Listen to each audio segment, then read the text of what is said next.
Hello, dear students. So, we are talking about the Delhi Sultans, and these Delhi Sultans have done lot of good work for Delhi. Whatever Delhi we are seeing today, the making of Delhi had started 1,000 years back. 1,000 साल पहले ही इस दिल्ली के ऊपर काम शुरू हो गया था. As a result, we can see this Delhi, this beautiful Delhi in front of us. इसमें we were talking about the sultans who controlled Delhi. For now we are talking about the people, the Delhi Sultanate rulers. They needed reliable people, reliable governors. तो क्या होता था कि बहुत बड़े बड़े लोगों को अगर आप गवर्नर बना देंगे, अगर एरिस्टोक्रेट्स बना देंगे, because they were sitting in Delhi. Delhi में बैठ के what is happening in Kerala, it was very difficult to know. For that purpose, they needed to appoint certain governors. Delhi Sultans, especially Iltutmish, what did they do? They favored their slaves. जो उनके जो नौकर होते थे, जो उनके लिए काम करते थे, जिनको वो बंदागण कहते थे, they were called as बंदागण. याद रखना, ठीक है. जो इस पर बहुत सारे सॉन्ग्स भी हैं, बंदे है ना, अल्लाह के बंदे एंड दिस काइंड ऑफ. तो बंदा means the people who are very close to the masters, जो भगवान के बहुत करीब है, जो अपने मास्टर्स के बहुत करीब हैं. They were called as the बंदागण, and they were carefully trained. some of the most important political offices, जितना भी whatever work was happening, whatever political changes were happening in the kingdom, they were appointed and they were looking after that. Now one of the writers, sultans को writers मतलब the people who were living with the sultans, they said कि a slave, मतलब आपका नौकर है ना. slave means a servant whom one has brought up and promoted must be looked after.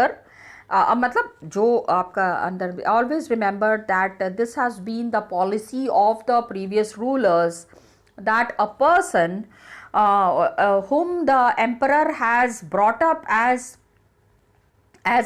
his own son, has been looking up to, has been taking care of as his own son a whole lifetime, and good luck to find worthy and experienced slave.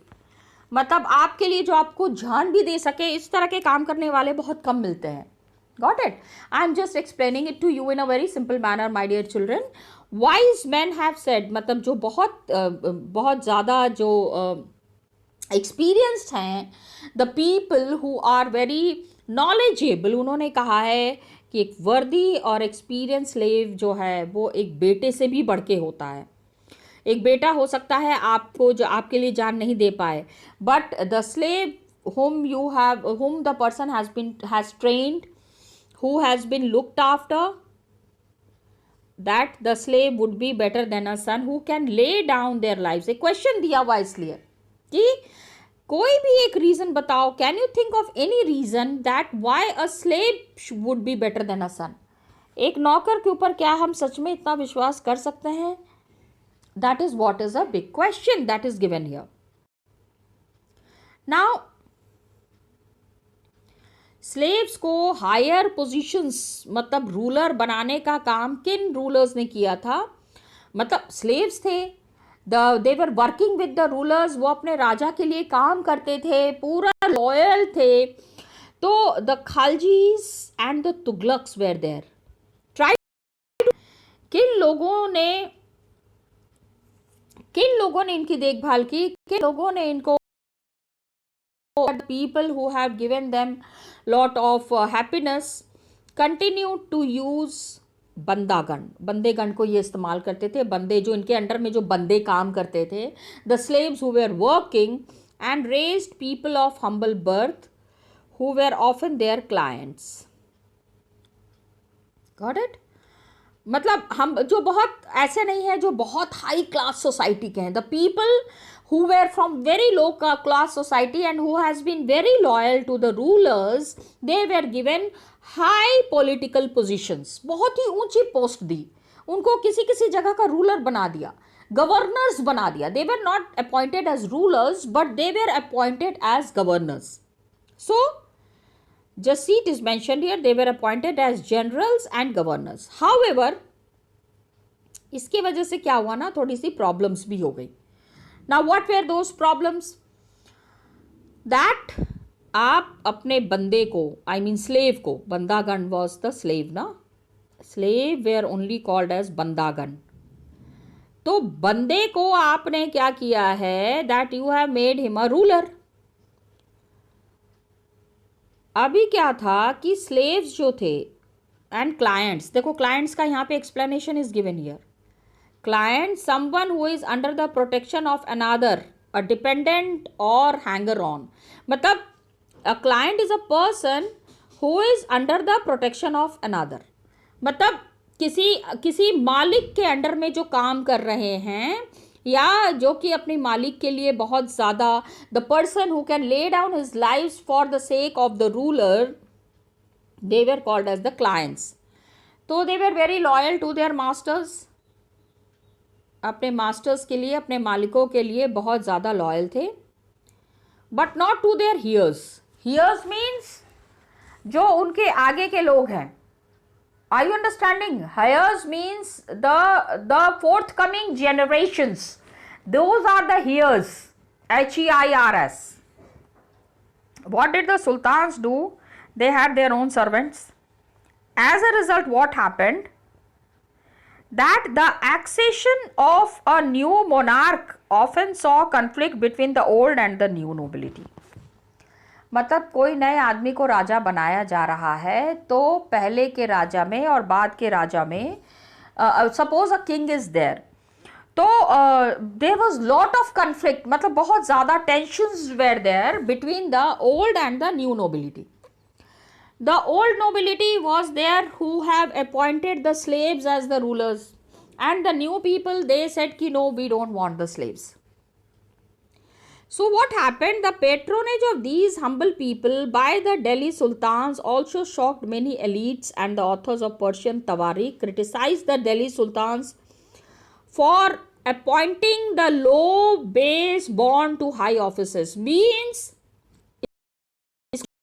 understand कि जो नए rulers थे, accession of new monarch, new rulers जो थे, उनका old लोगों के साथ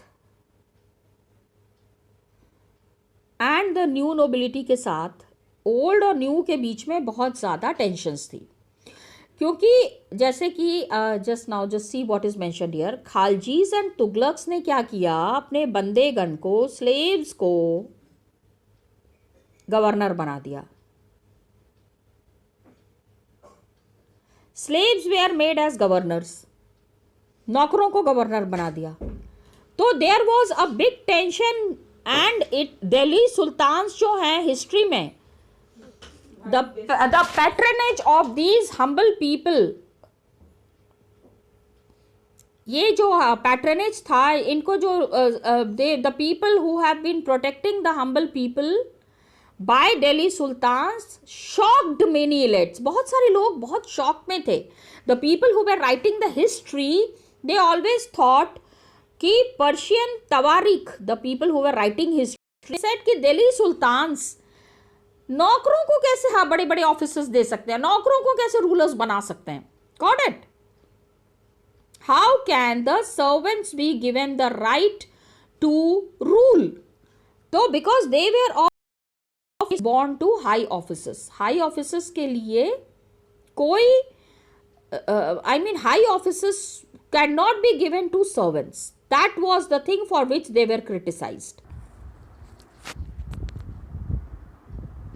So please try to understand, children, that the rulers have been criticized. उनको बहुत इस चीज़ के लिए बहुत उनको the people who were writing history, उन्होंने उनको बहुत ज़्यादा इस चीज़ के लिए कोई तारीफ नहीं किया.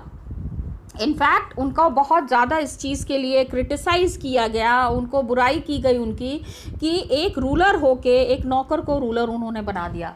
How did the sultans do it?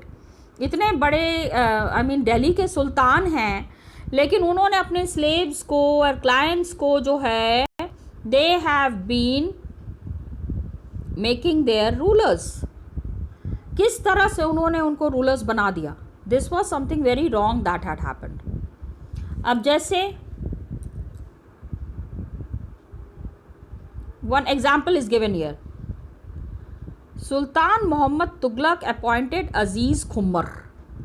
ठीक है, सुल्तान तुगलक्स ने क्या किया, अजीज खुम्मर को अपॉइंट किया. A wine distiller Firuz Hajjam, a barber, Manka Tabbakh, a cook and 2 gardeners, Ladha and Pira, to high administrative posts.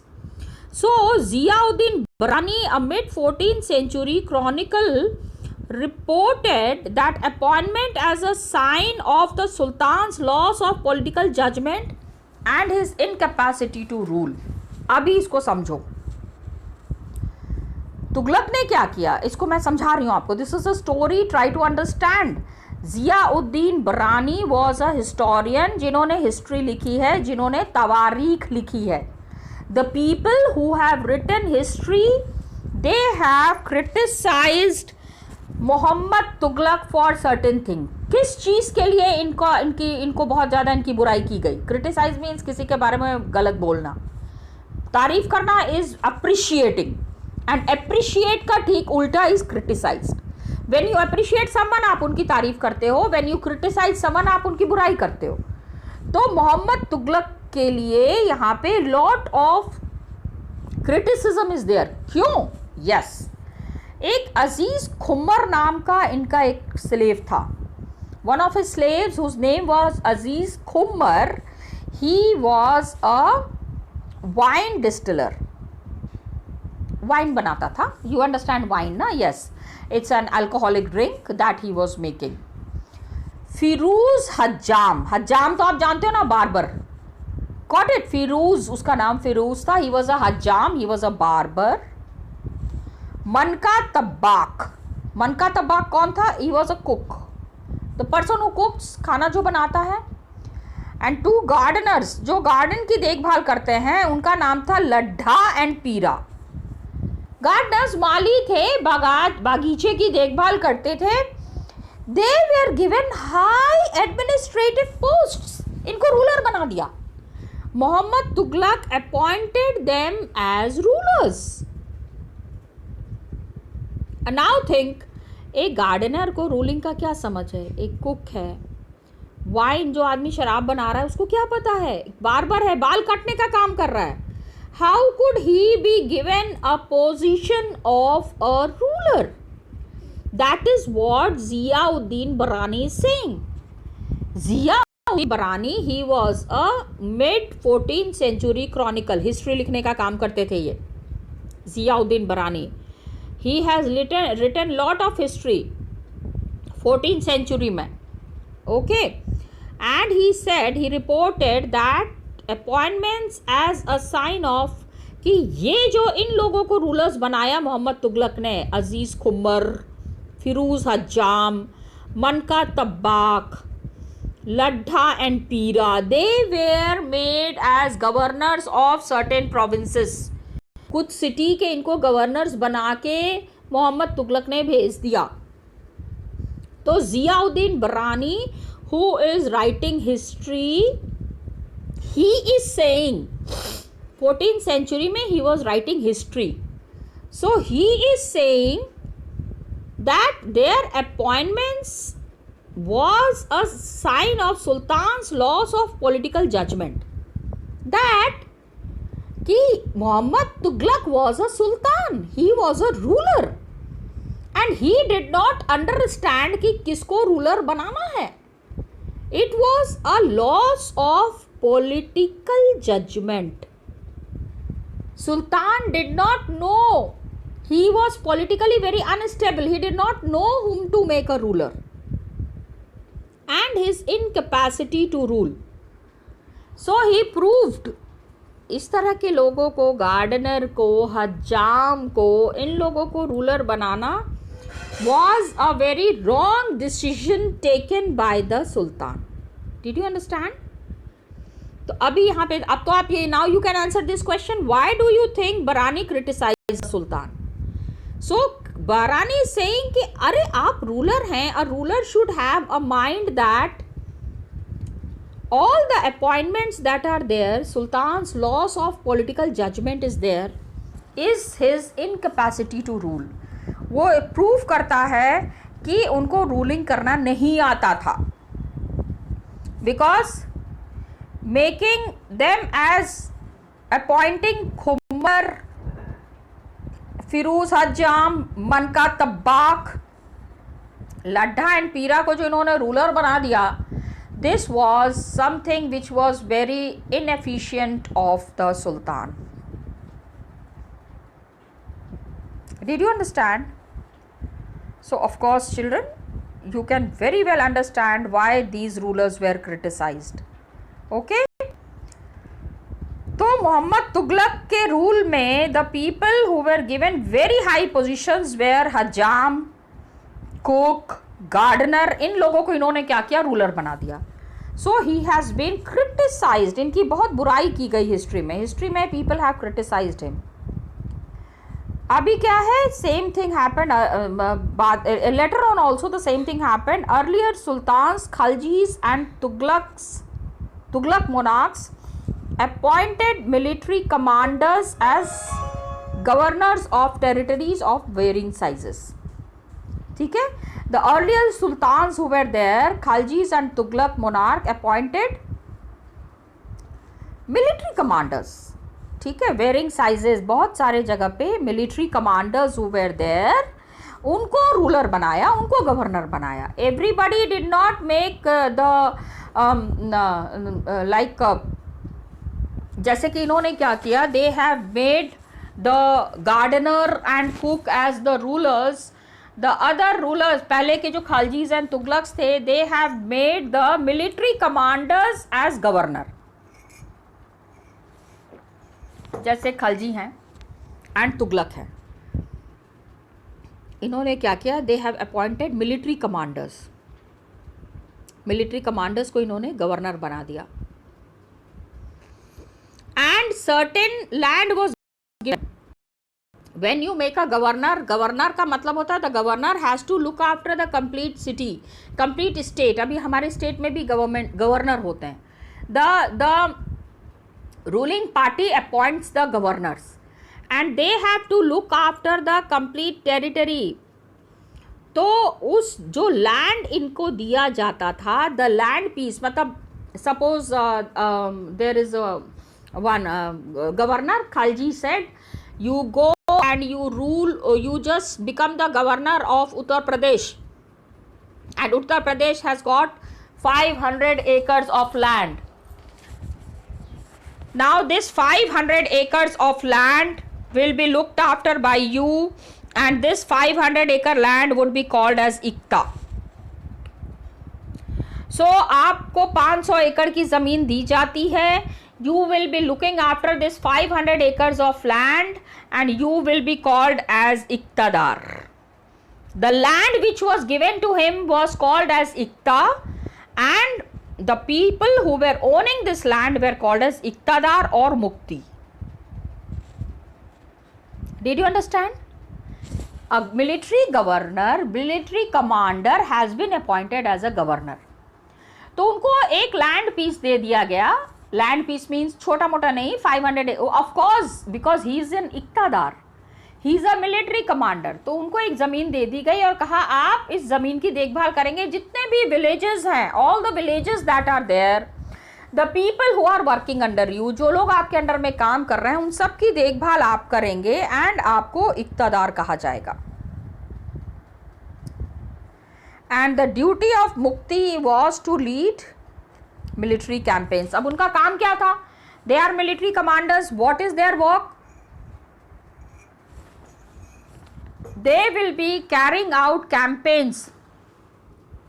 जहां भी वॉर होगा, the emperor needs some commanders, he needs some military commanders who will be looking after the military campaigns, maintain law and order in their इक्तास. जो ज़मीन उनको दी गई है उस ज़मीन में, means if there are 50 villages, so in those 50 villages there should not be any problem. Got it. जो land उनको दिया गया है, the land which is given to them was called as iqta, and they are looking after, they were the responsible people to look after those lands, so they were called as the iqtadars. Is it clear? तो अभी इक्तादार्स और the मुक्तीज एक ही बात है। They had to lead military campaigns, जहां भी कहीं वॉर होगा तो इनकी आर्मी हमेशा तैयार होनी चाहिए, and they have to maintain law and order in their iqtas, and अभी whatever military services the emperor needs them to be always ready to provide them all kind of military services. The muktis collected the revenues of their assignments as salary. All the money that they used to collect, tax मिलता था ना, taxes, because 50 villages are there, from 50 villages they are collecting taxes, and these taxes किस चीज के लिए use होगा? The army है ना उनके पास, suppose there are 10,000 soldiers are there with one iqtadar, तो इक्तदार जो कि 10,000 सोल्जर्स की देखभाल कर रहा है, उनकी देखभाल करने के लिए पैसे चाहिए ना, सैलरी भी तो उनको देनी पड़ेगी। So whatever taxes they were collecting from these iqtas, these muqtis, they also paid their soldiers from these revenue. Control over muktis was most effective in their, if their office was not inheritable. Okay, and they also paid the soldiers. अभी मुक्तीस के ऊपर the emperor who has appointed the iktadar or the mukti was most effective because the office was not inheritable. Inheritable means the iktadar is there or the mukti is there, जो मुक्ति बना हुआ है, and who is looking after the empire, who is looking after the military command, who is looking after the ikta, वो अपने बेटे को वो पास ऑन नहीं कर सकता है, it is not inheritable, and if they are assigned iktas for a short period of time before being shifted, ठीक है। So what happened, these harsh, उन्होंने कह दिया, द खलजी सेड कि हम आपको इक्तादार बना रहे हैं, you will be the iqtadar, you will be looking after the iqtas, but you cannot pass it on to your son, आप अपने बेटे को ये पास ऑन नहीं कर सकते हैं। तो these harsh conditions of service, the iqtadars always use to think इतनी मेहनत हम करते हैं, लेकिन हमारे आने वाले जनरेशन्स के लिए तो हम कोई सिक्योरिटी नहीं छोड़ रहे हैं। So what happened during Alauddin Khilji, this was implemented, and during Mohammad Tughlaq also. तो accountants were appointed by the state to check the amount of revenue collected by the muktis. Muktis, अब whatever money they are collecting, how are they utilizing that money? उस money का कैसे इस्तेमाल कर रहे हैं? This was always checked by the emperor. वो अपने तरफ से अकाउंटेंट भेजते थे कि जाके देख के आओ कि वो जो इक्तादार है, that mukti whom I have appointed to look after Uttar Pradesh, how is he performing his duties? पैसा खा तो नहीं रहा है, is he paying proper taxes, is he paying proper salary to the soldiers, जो आर्मी उन्होंने रखी हुई है उस आर्मी की ठीक से देखभाल कर रहे हैं कि नहीं कर रहे हैं, and care was taken that the muqti collected only the taxes prescribed by the state. जितना पैसा स्टेट उनको दे रही है, जैसे suppose he is collecting 1 lakh rupees as tax, so he has to pay 50,000 rupees as salary to the people who are working under him, and 50,000 rupees he has to return to the emperor as tax. So accountants were there, and state he kept the required number of soldiers, and जितना भी उनका हिसाब किताब है, ये सारा हिसाब किताब जो है the emperors used to maintain. Try to understand, and especially by the Khaljis and the Tughlaqs. Alauddin Khalji and Muhammad Tughlaq were doing all this, were keeping all the accounts of this.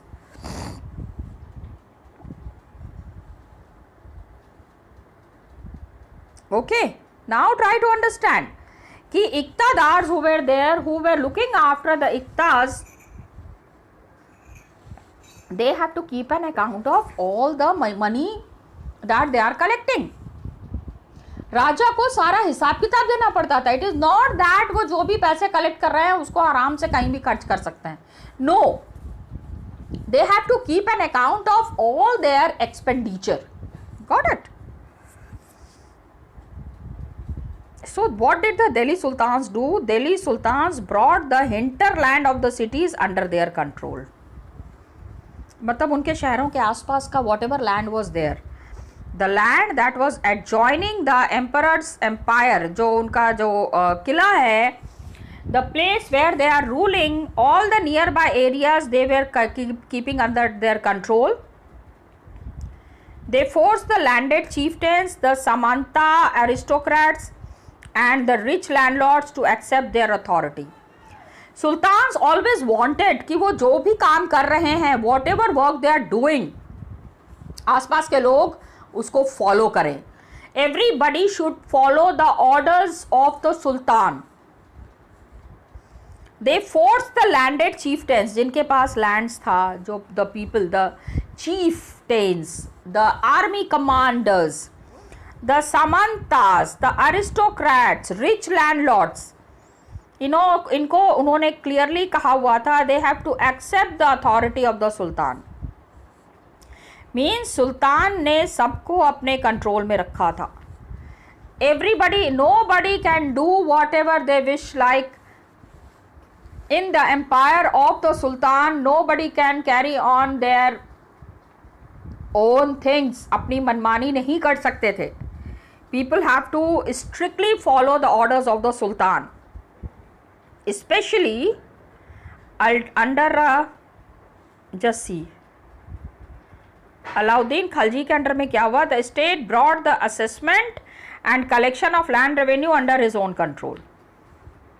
Revenue was collected, taxes were collected, और ये taxes, these taxes are used in a proper manner. मतलब जो the people who are working under him, जो लोग उनके under में काम कर रहे हैं, उन टैक्सेस का गलत इस्तेमाल ना करें. People should not utilize these taxes in a very wrong manner. पहले अपना खजाना भर रहे हैं, बाद में किंग को हिसाब किताब दे रहे हैं. So the kings used to keep a proper record of the money that was collected. All the money that was collected, a proper record was maintained. Just see, it is mentioned here, land revenue under his own control. The rights of local chieftains to levy taxes were cancelled, and they were also forced to pay taxes. Everybody has to pay taxes. That was the condition of the sultan. मनमानी लोग नहीं कर सकते हैं. People cannot do whatever they want. And the sultan's administrators measured the land and kept careful accounts. सुल्तान के आदमी जो होते थे ना, हमेशा देखते रहते थे that the people who are collecting the taxes, they are keeping a proper record. कितना सैलरी दिया, कितना agriculture, how many people have been given loans, how much money has been spent after the army, how much money has been spent after looking the. पहले क्या होता था, घोड़े और हाथी रखने पड़ते थे ना, पहले के जो वॉर्स होते थे उसमें army was maintained, and army was maintained on food as well as on animals. पहले ये हमारे पास गाड़ियाँ नहीं होती थी ना, so lot of हाथियों को भी खाना खिलाना है, घोड़ों को भी खाना खिलाना है. So all these needs to be maintained. तो some of the old chieftains, पहले के जो कुछ आर्मी कमांडर्स थे, chieftains were the army commanders, and the landlords served the sultanate as revenue collectors and assessors. पहले के जो किंग जिनको अपॉइंट करते थे वो they were like revenue collectors, मतलब लोगों से खाली टैक्सेस कलेक्ट करना है and assess करना है. Assessment means how much money has to be used in what department, that was the assessment. तो तीन तरीके के टैक्स कलेक्ट किए जाते थे. One was खराज on cattle and on horses. खराज क्या था? 50% of produce peasants produce. Suppose a peasant is growing 10 बोरी, मतलब 10 sacks of grain, 10 बोरी गेहूं अगर है तो 5 बोरी उसको किंग को देना पड़ेगा, 5 बोरी अपने पास रखना है. तो that is what was called as tax.